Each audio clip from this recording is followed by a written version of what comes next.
नमस्कार दोस्तों, मैं आज आपके बीच विदुर जी के जीवन से जुड़ा एक रोचक किस्सा लाया हूँ। जैसा कि आप सभी जानते हैं कि महाभारत का युद्ध एक ऐसा युद्ध था जिसमें केवल अपना कर्तव्य निभाने के लिए काफी सारे लोगों ने धर्म की तरफ से लड़ाई की तो काफी सारे लोगों ने अधर्म की तरफ से। लेकिन प्रश्न यह है कि भीष्म पितामह, द्रोणाचार्य सभी ने महाभारत के युद्ध में भाग लिया, किंतु सबसे प्रिय विदुर जी ने भाग नहीं लिया, जबकि विदुर जी अत्यंत बुद्धिमान और शक्तिशाली थे। तो आइए सबसे पहले विदुर जी के बारे में थोड़ा सा परिचय जान लेते हैं। विदुर जी को यमराज का अवतार भी कहा जाता है, जिसके पीछे एक छोटी सी कहानी है। बहुत पहले की बात है, एक राजा था, उसके दरबार में ऋषि मांडव्य को लाया गया। दरबारियों ने राजा से कहा कि इनके ऊपर चोरी का इल्जाम लगा है। राजा ने बिना सोचे समझे सीधे ऋषि मांडव्य को मृत्यु दंड दे दिया। फिर क्या, उन्हें एक सूली पर लटका दिया गया। काफी समय तक ऋषि मांडव्य सूली पर लटकते रहे, लेकिन फिर भी उनके प्राण न निकले। अब यह बात राजा को पता चली तो राजा को काफी पछतावा हुआ कि सूली पर लटकाने के बावजूद भी ऋषि मांडव्य की मृत्यु कैसे नहीं हुई। अर्थात ऋषि निर्दोष थे, क्योंकि उस जमाने में जो लोग गलत होते थे उनके साथ ही कुछ गलत होता था, और जो लोग सही होते थे उनके साथ कभी कुछ गलत नहीं होता। अब ऋषि मांडव्य की कोई गलती तो थी नहीं, न ही उन्होंने कोई चोरी की थी, इसलिए उनके प्राण नहीं लिए जा सकते थे। अब राजा के समझ में आ गया उससे कितनी बड़ी भूल हो गई। राजा तुरंत ऋषि मांडव्य के पास पहुंचा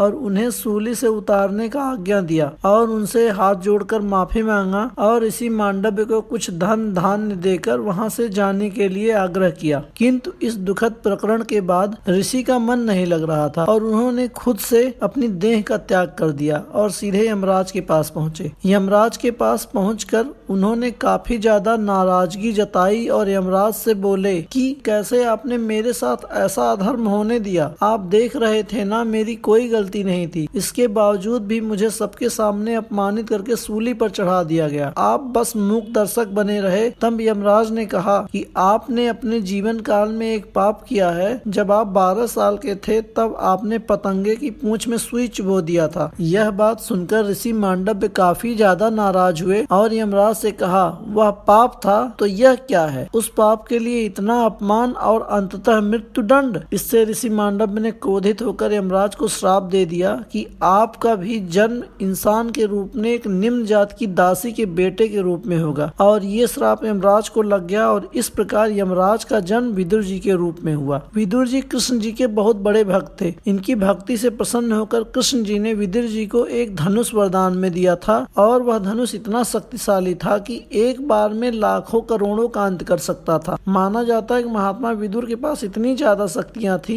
कि यदि वह महाभारत युद्ध में शामिल हुए होते तो एक क्षण में पूरा का पूरा महाभारत का युद्ध ही खत्म हो गया होता। विदुर जी के धनुष का सामना महाभारत के युद्ध में मौजूद कोई भी योद्धा नहीं कर सकता था। यहाँ तक कि भीष्म पितामह भी यदि महात्मा विदुर के सामने युद्ध लड़ने के लिए आते तो वह भी क्षण भर टिक न पाते। महाभारत के युद्ध की घोषणा जब होती है तब राजधर्म के पालन के कारण बहुत सारे लोग न चाहते हुए भी कौरवों की तरफ से युद्ध लड़ते। विदुर जी को भीष्म पितामह, द्रोणाचार्य आदि की भांति ही कौरवों की तरफ से युद्ध लड़ना पड़ता। तो अब जब महाभारत के युद्ध की घोषणा हुई तो विदुर जी ने धृतराष्ट्र को बहुत समझाने का प्रयास किया कि आपका बेटा दुर्योधन राक्षस है और यह पूरे वंश का नाश करके रख देगा। अगर आप अपने वंश का भला चाहते हैं तो मेरी बात मानिए, अभी के अभी इसका परित्याग कर दीजिए। अब महात्मा विदुर की ये बातें सुनकर दुर्योधन को काफी क्रोध आया, जिसकी वजह से दुर्योधन लगातार महात्मा विदुर को सारे दरबारियों के सामने भरी सभा में अपमानित करने लगा। दुर्योधन के अपशब्द सुनते सुनते विदुर जी के सब्र का बांध टूट गया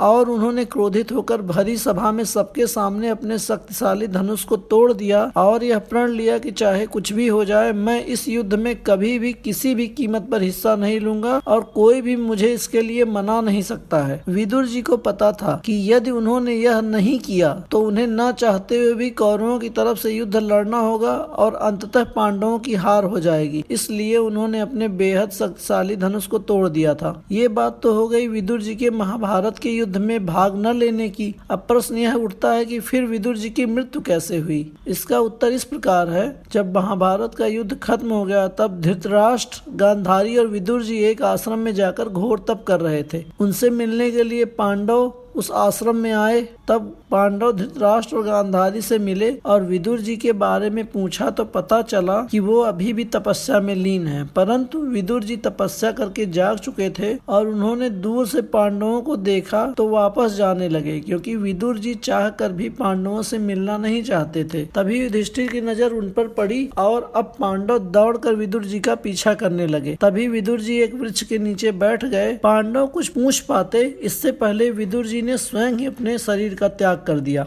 इस प्रकार विदुर जी की मृत्यु हुई थी। आशा करता हूँ आप लोगों को यह वीडियो पसंद आया होगा। अगर आपको ऐसे और रोचक आध्यात्मिक तथ्यों में रुचि है तो कमेंट सेक्शन में अपना कीमती सुझाव अवश्य दें। मैं हर संभव प्रयास करूंगा कि आपके सुझाव वाले आध्यात्मिक तथ्यों पर ज्यादा से ज्यादा जानकारी दे पाऊँ।